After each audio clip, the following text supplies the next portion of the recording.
Matulog muna tayo ng 3 hours na lang kasi naglakad-lakad ako.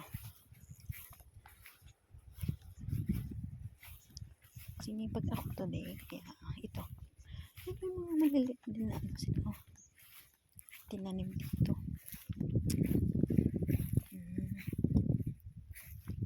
Ang ganda nito.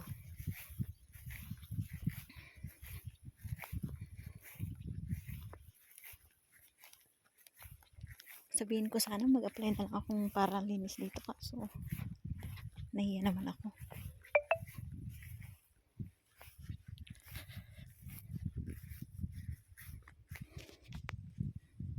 Medyo makulimlim na naman, mahangin.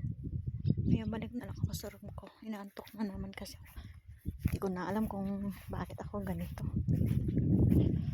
Lagi na lang akong antokin.